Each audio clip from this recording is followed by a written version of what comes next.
En este tiempito de la mañana vamos a dedicar el tiempo de preguntas y respuestas a las preguntas que tienen que ver con las charlas, ¿no? Y con el tema.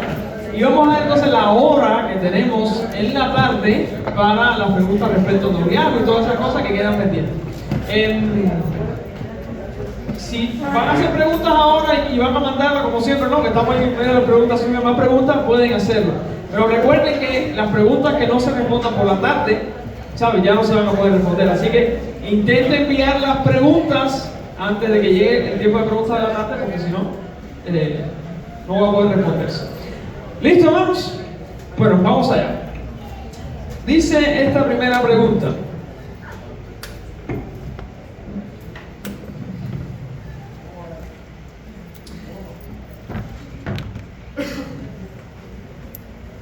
En cuanto al perdón, ¿hay alguna diferencia entre el pecado voluntario y el pecado por ignorancia?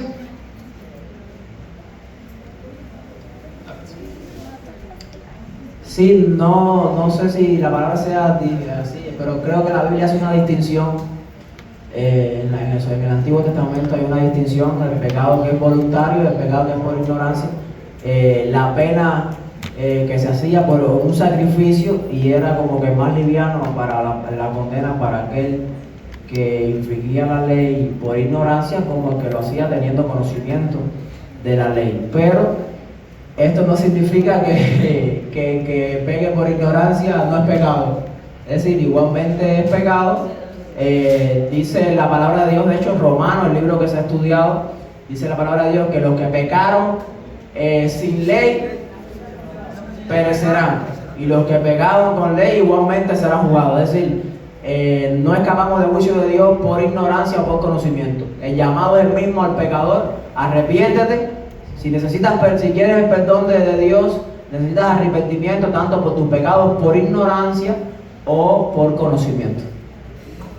Sí, yo creo que un ejemplo clásico es el apóstol Pablo. Él dijo que antes yo había sido, ¿qué cosa? Blasfemo y perseguidor, pero lo hice ¿por qué? Dice, por ignorancia, en incredulidad. Pero él mismo dijo, Cristo Jesús vino a salvar ¿a quién? A los pecadores, de los cuales dice, yo soy el primero.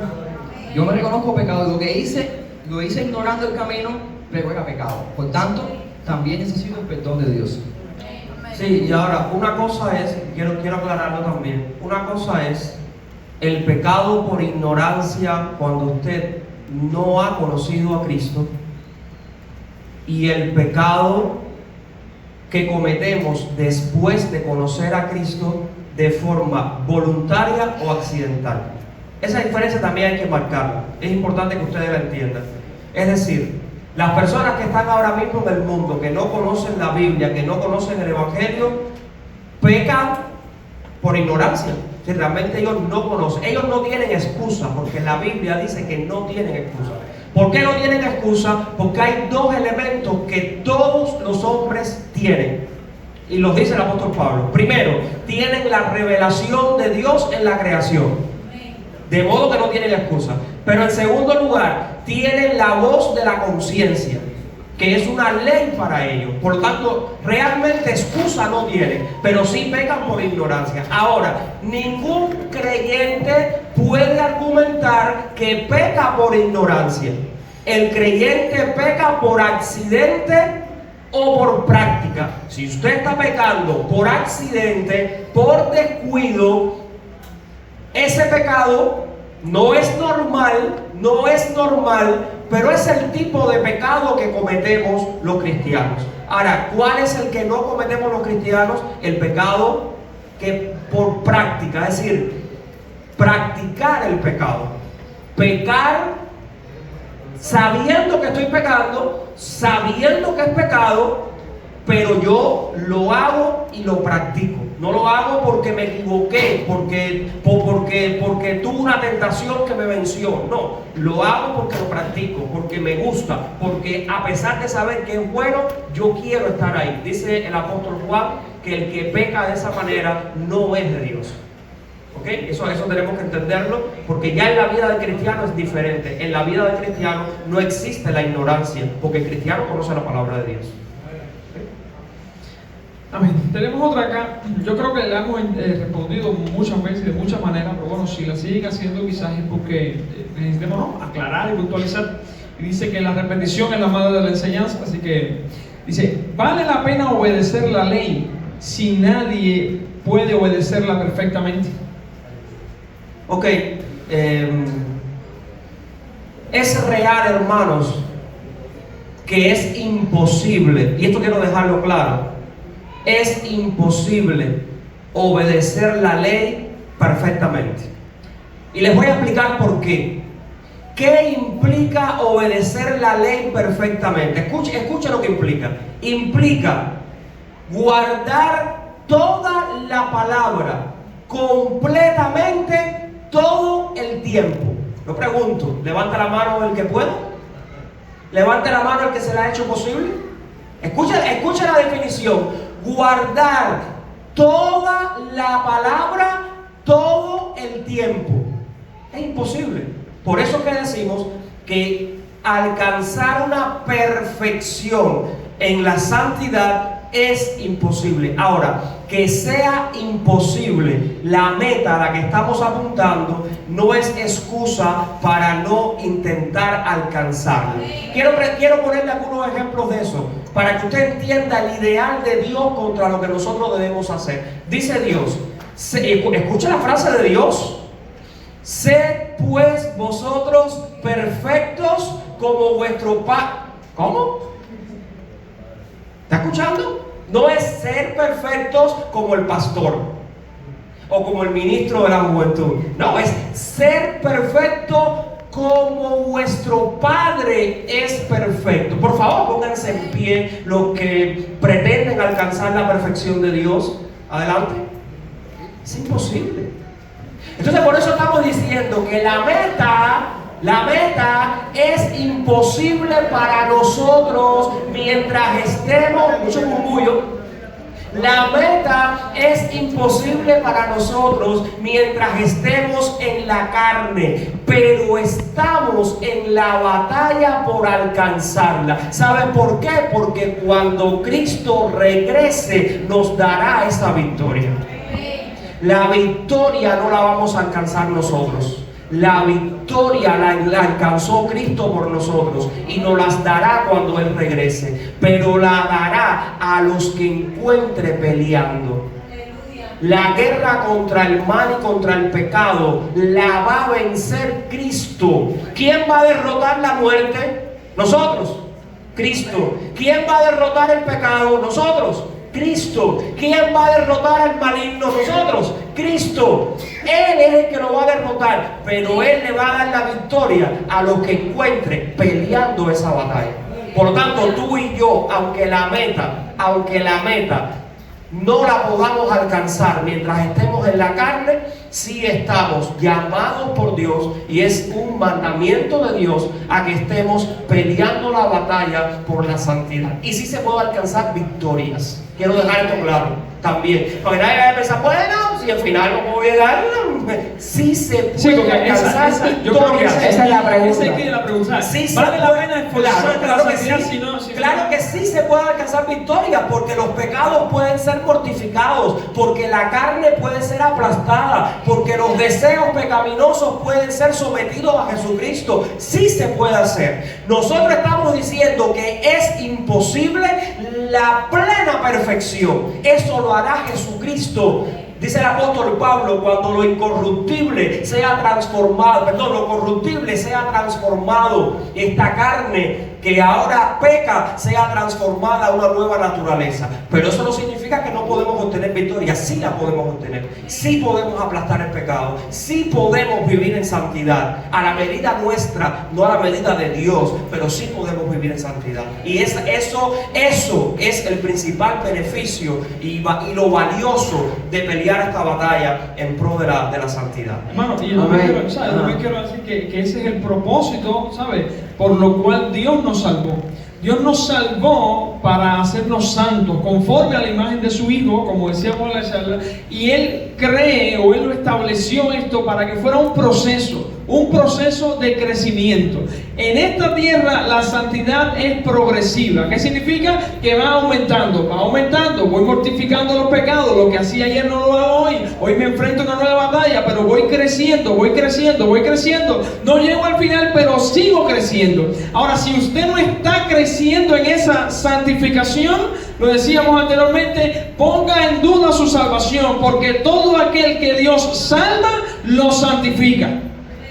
Todo aquel que Dios salva, lo santifica. El que realmente ha sido salvado no pone en duda la importancia que tiene la santificación, porque él entiende y se da cuenta de que lo que desea el Dios que nos salvó de pura gracia es que seamos santos cada vez más. Entonces es un estímulo, una respuesta, una cosa inseparable, como está diciendo Nito, la salvación de la santificación. El que es justificado es santificado. Entonces una cosa lleva a la otra necesariamente.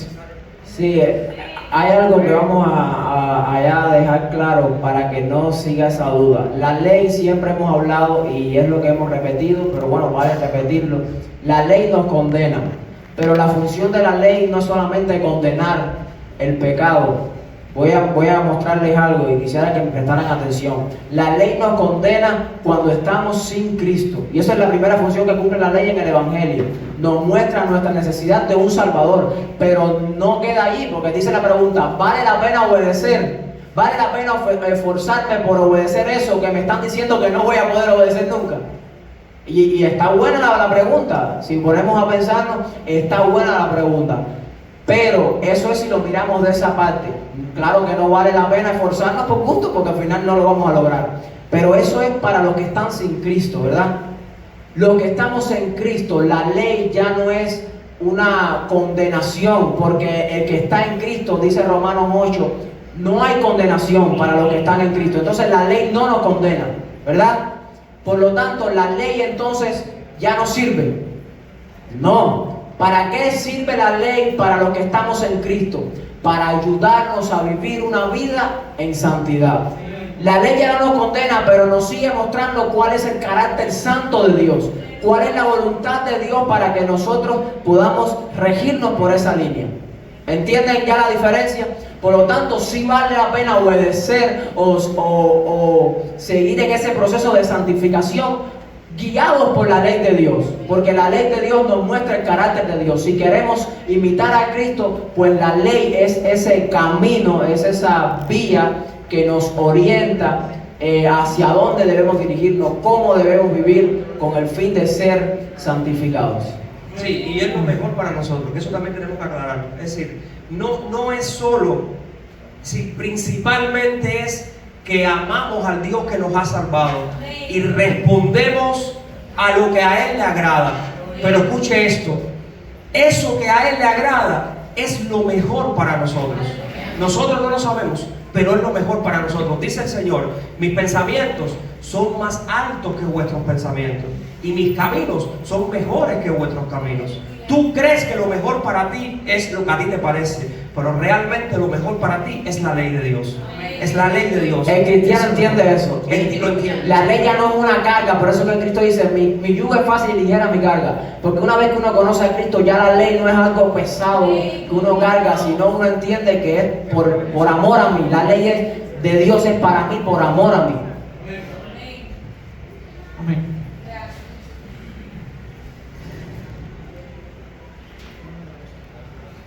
Sí, una nueva pregunta que me llega, ¿no?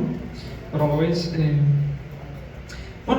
me han llegado muchas preguntas de escatología. Escatología tiene que ver con los acontecimientos de los últimos tiempos.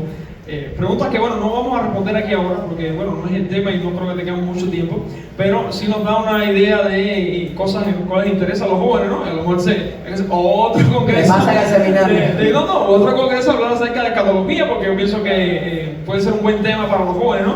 Preguntas como: ¿el anticristo camina entre nosotros? Después del milenio, ¿qué pasará? ¿Los que somos ya salvos tendremos que pasar por la gran tribulación?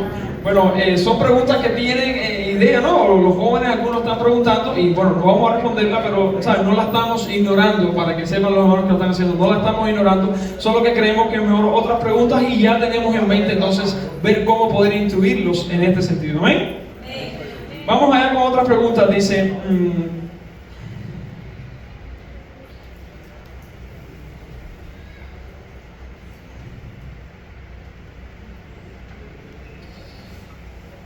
bueno, este tema ya lo tratamos una vez más, pero bueno, si lo siguen preguntando, aunque sea aclararlo brevemente, sería bueno. Dice, en Romanos 2, Pablo dice que el que juzga se condena a sí mismo. Entonces, si juzgo el pecado de un hermano, ¿no me condeno? Ya hablamos acerca del juicio, pero bueno... Exacto, ese no es el contexto, como decía Juan Daniel. Romanos 2, aquí la pregunta dice, en Romanos 2 dice, ¿no? Pablo dice. Sí, dice que el que juzga vamos a buscar se Romanos condena 2. a sí mismo. Lo Entonces, que si le juzga- interesa es reconocer siempre me gusta cuando se habla algo se saca de un contexto, hay que ir al texto y buscar lo que dice.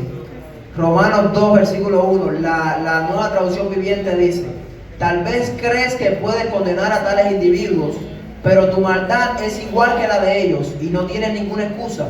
Cuando dices que son perversos y merecen ser castigados, te condenas a ti mismo, porque tú que juzgas a otros, también practicas la misma cosa. Hay que entender que esta carta Pablo le está hablando, yo creo que aquí en particular le está hablando a judíos y a gentiles, pero en particular esto a judíos, porque los judíos creían, porque eran descendientes de Abraham, ellos eran la ley, y ellos juzgaban a otros y decían, oye, mira, adúltero. Pero Pablo le está diciendo, ¿por qué juzgas? Y eso sí es juicio. ¿Por qué elevas ese juicio de Dios sobre una persona cuando tú mismo estás practicando adulterio? Eso es lo que está hablando Pablo. Y es a eso a lo que está diciendo. Si tú juzgas por la ley a esa persona, por una ley que tú tampoco cumples, te condenas a ti mismo, porque la ley, como decimos, tú también tienes que entrar por el aro. Sí, es parejo para Es todos. parejo para todos, tanto para el que tú estás juzgando como para ti. Por lo tanto, si condenas al otro, tú también te estás condenando. Es a eso a lo que se refiere el apóstol Pablo en este texto. Amén. Sí, yo creo que es suficiente. Nosotros hablamos sobre eso en la vez anterior, pero bueno, surgió esa duda. Y bueno, tenemos preguntas acá. Bueno, voy a seguir con las que tienen que ver con el tema. Luego paso a otras preguntas que no son escatológicas, pero bueno, son dudas de los jóvenes. Dice, esta me llegó hace poco.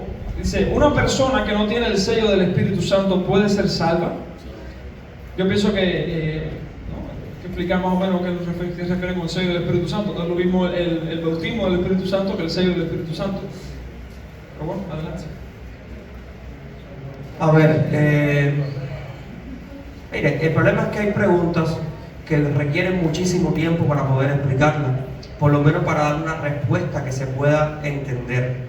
Aquí estamos en un momento que tenemos que dar respuestas breves, así que muy probablemente no serán todo lo argumentativas que pudieran ser en otro contexto.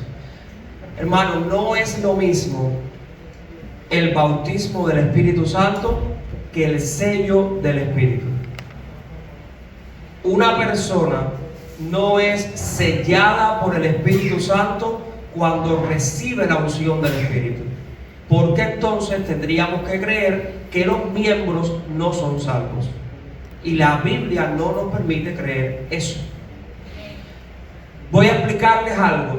La obra del Espíritu Santo en una persona comienza en el mismo instante que esa persona se expone a la palabra de Dios y la palabra de Dios lo comienza a convencer de pecado. Ahí ya está trabajando el Espíritu Santo en esa persona, porque el que abre sus ojos para que vea las cosas espirituales, ¿quién es? El que trabaja en su corazón para que reconozca su pecado, ¿quién es? El que produce en él arrepentimiento y fe es el Espíritu Santo. Por lo tanto, cuando el apóstol Pablo habla de los que son sellados por el Espíritu Santo, se está refiriendo al momento de la salvación. Cuando una persona es salva por la obra del Espíritu Santo. Nosotros creemos que luego hay un otro paso, como mismo hay un paso que se llama bautismo en agua, que no salva. Ya lo explicamos ayer, ¿verdad que sí? Cuando la persona se salva, cuando recibe a Cristo, se arrepiente y cree. Luego hay un paso que se llama bautismo en agua, que no salva, pero que es parte del proceso. Bueno, después hay otro paso que se llama bautismo del Espíritu Santo, que tampoco salva. Es solo parte del proceso de crecimiento de un cristiano. ¿Ok? Y eso es importante distinguirlo, porque podremos caer en el error de pensar que una persona que no ha recibido la unción del Espíritu Santo no tiene el sello de la salvación. No es correcto. La presencia del Espíritu Santo está en todos aquellos que han recibido a Cristo. No de igual manera, porque la unción del Espíritu Santo es un paso más elevado. No sé si lo entienden. Déjenme argumentárselo con un ejemplo sencillo. Miren, no es lo mismo sí, vamos a explicar bien. No es lo mismo la oración que eleva a Dios, una visita o un candidato al bautismo, que un miembro o un ungido. No sé si todos los que han pasado por ese proceso se dan cuenta. Cuando usted está comenzando como una visita, como un candidato, usted no sabe ni orar, no sabe tener comunión con Dios, usted no entiende nada de este mundo, pero usted ya es salvo porque ha creído, ha recibido a Cristo en su corazón, se arrepiente y cree, y la salvación llega a su vida. Pero usted no sabe orar. Usted no sabe de la palabra, posiblemente no conozca todas las implicaciones del Evangelio, pero usted entra en un proceso y va aprendiendo poco a poco a orar, ¿verdad que sí? Y poco a poco la comunión y la intimidad con Dios va creciendo y se va haciendo más fuerte. Bueno, pasa lo mismo con el Espíritu Santo. El Espíritu Santo obra en el creyente la salvación. El Espíritu Santo acompaña al creyente desde el mismo momento en que cree. Pero hay un paso más elevado que nosotros en la iglesia le llamamos bautismo del Espíritu Santo, en la que usted da un paso mayor. No sé si entiende. No es que el Espíritu Santo nunca haya estado con usted. No creemos eso. Creemos que es un paso mayor, que es un compromiso mayor, que es un nivel espiritual mayor. Como mismo no se acaba al recibir el bautismo del Espíritu Santo, sino que después siguen habiendo pasos mayores. ¿Lo entiende la iglesia? Un ungido que recibió el Espíritu Santo puede muy bien estar sin el Espíritu Santo, si no sigue dando pasos mayores y sigue creciendo y sigue buscando la llenura del Espíritu. El paso mayor no es ser misionero. No, el paso mayor no. Puede ser un paso también. Pero no es la santificación. Claro, no el misionero característico nuestro, sino aquel que dedica su vida para el reino. ¿Qué mayor compromiso con Cristo que dedicar tu vida o parte de tu vida al reino de Dios? Eso es un paso también. Pasa lo mismo con el Espíritu Santo. Porque repito la idea, no podemos pensar que eso ocurre en el bautismo del Espíritu Santo, porque entonces todos nuestros miembros que no han recibido no obra el Espíritu en ellos, no son salvos. Si viene Cristo hoy, no tienen seguridad de salvación. Es incorrecto. La seguridad de salvación se recibe en el momento que usted cree y la mantiene mientras esté en Cristo.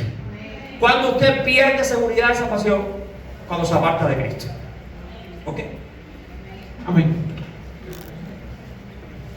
Siguen llegando muchas preguntas buenas.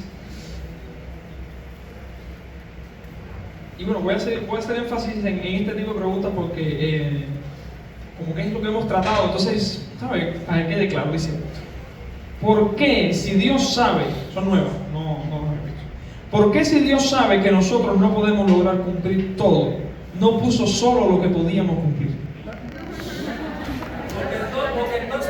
Porque entonces no puede poner nada. No, hermano, y recuerden que imagínense a Adán, pon el ejemplo de Adán. Pon el ejemplo de Adán, que Dios le puso una cosa sencilla. Ya, yo creo que eso es respuesta clara para la pregunta, ¿verdad? Porque lo dije ayer. ¿Qué le puso Dios a Adán? Le puso 10 mandamientos, 613. ¿Cuánto le puso? Uno.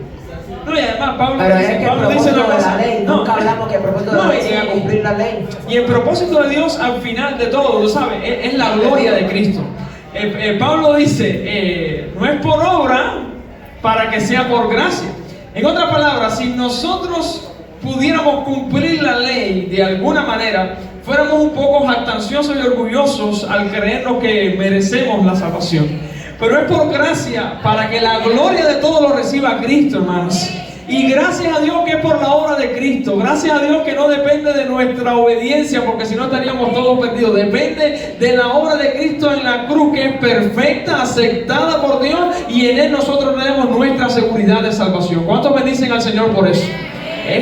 No es por obra, para que sea por gracia. Entonces, sí, y un detalle, porque fíjese el enfoque de la pregunta. No, pero ¿por qué Dios no puso menos mandamientos? Mire, porque el problema no está en los mandamientos. El apóstol Pablo dice que la ley es santa, justa y buena. Y el salmista David dice, tus mandamientos son deliciosos. Sí, el problema no está en la ley, el problema está en nosotros. Por lo tanto, no depende de la cantidad de mandamientos que tengamos, depende de lo que nosotros somos. El problema fue en nosotros. amén. Quedan 1 minuto, 3 minutos por el mío. Vamos allá. Hay ya preguntas de otro tipo, pero bueno, no creo que... Bueno, yo creo que se va a dar tiempo.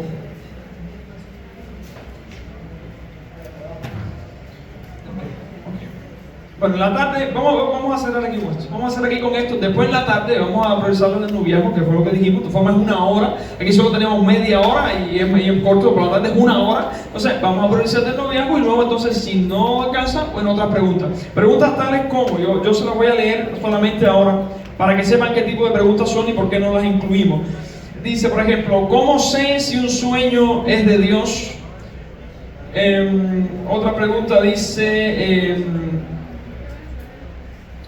¿cómo habrá salvación para aquellas personas que viven en la selva, nativos que nunca han escuchado ni conocido sobre la palabra, ni saben sobre el pecado? Si Dios es el mismo, no puede ser cambiado y le habló a profetas y a otros, ¿por qué no me habla a mí, que ha cambiado? ¿Acaso será porque ellos amaron y obedecieron a Dios más que yo? Son preguntas que, bueno, no tienen que ver con noviazgo propiamente. Dice, ¿cómo podemos evitar que una persona apartada sienta temor de regresar a la iglesia por el rechazo de los miembros? Y son preguntas que las tenemos, no las vamos a ignorar, pero el tiempo no nos da. Vamos a responderlas de noviazgo primeramente y luego, si podemos, pasamos a esta. Y si no, venga al próximo Congreso Juvenil, que ahí las tenemos. Amén. Dios les bendiga. Nos ponemos entonces en pie, ¿verdad? Para despedir esta sesión de la mañana.